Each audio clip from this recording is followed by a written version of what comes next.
Nah, di sini saya akan menjelaskan perkembangan kognitif teori Jean Piaget. Perkembangan kognitif itu seperti perubahan cara kita berpikir dan memahami sesuatu dari bayi hingga dewasa. Menurut Jean Piaget, otak kita berkembang karena kita berinteraksi dengan lingkungan.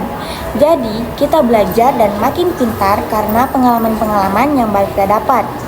Nah, Piaget bilang anak-anak itu aktif membangun pengetahuan sendiri dengan cara mengelola informasi dari lingkungan, bukan cuma menerima apa adanya.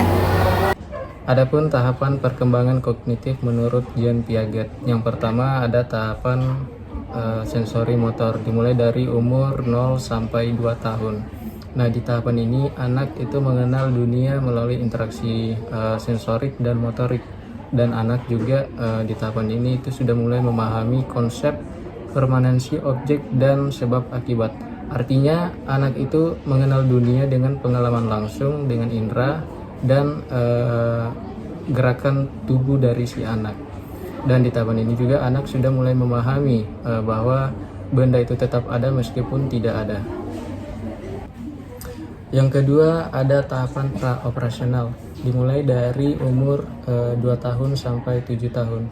Di tahapan ini anak itu mulai menggunakan imajinasi dan bahasa untuk menggambarkan dunia. Namun di tahapan ini juga anak masih berpikir secara sederhana, belum bisa berpikir secara logis dan kompleks. Yang ketiga, tahapan operasional konkret, dimulai dari umur 7 sampai 11 tahun. Nah, di tahapan ini anak itu sudah mulai bisa berpikir secara logis tentang benda-benda nyata dan hubungan antara mereka. Dan di tahapan ini juga anak itu sudah mulai dapat memecahkan masalah dengan lebih baik. Dan yang keempat, tahapan operasional formal, dimulai dari umur 11 tahun dan seterusnya. Remaja dan dewasa di tahapan ini sudah dapat berpikir secara abstrak dan logis tentang berbagai kemungkinan dan solusi.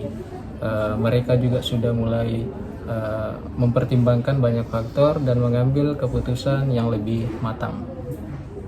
Nah, di sini saya akan memaparkan materi tentang konsep penting dalam teori Piaget. Ada 3, yaitu skema, asimilasi, dan akomodasi. Yang pertama itu skema. Skema adalah struktur mental yang digunakan untuk mengkoordinasi dan memahami informasi dari lingkungan. Nah, contohnya itu seperti seorang bayi yang skema menggenggam. Nah, awalnya skema ini digunakan untuk menggenggam jari orang dewasa. Namun seiringnya waktu, bayi tersebut mencoba menggenggam objek baru seperti mainan atau selimut untuk memperluas skema menggenggamnya. Nah, yang kedua itu ada asimilasi. Asimilasi adalah mengintegrasikan pengalaman baru ke dalam pengalaman skema yang sudah ada. Nah, contohnya itu seperti seorang anak yang sudah tahu bahwa anjing adalah hewan yang berkaki 4 dan memiliki bulu. Nah, kemudian ia melihat hewan baru yang juga berkaki 4 dan memiliki bulu. Nah, seperti kucing. Nah, anak tersebut mungkin akan menyebut kucing itu adalah anjing karena ia mengasimilasi informasi baru, yaitu kucing, ke dalam skema yang sudah ada, yaitu anjing. Nah, yang ketiga itu adalah akomodasi. Akomodasi yaitu menyesuaikan skema untuk menerima informasi baru yang tidak sesuai dengan skema lama. Nah, contohnya itu adalah setelah beberapa kali diberitahu bahwa hewan yang ia sebut sebagai anjing itu sebenarnya adalah kucing. Nah, anak tersebut mulai menyadari perbedaan antara anjing dan kucing. Ia kemudian mengakomodasi pengetahuannya dengan membuat skema baru untuk kucing yang berbeda dari skema anjing, dengan ciri-ciri khusus seperti suara meong dan perilaku yang berbeda. Nah, implikasi teori Piaget dalam pembelajaran. Pembelajaran harus menyesuaikan dengan tahap perkembangan kognitif siswa. Guru sebagai fasilitator yang menyediakan pengalaman belajar fisik, sosial, dan logis yang sesuai. Nah, lingkungan belajar harus mendorong eksplorasi, diskusi, dan refleksi agar siswa bisa membangun pengetahuan secara mandiri.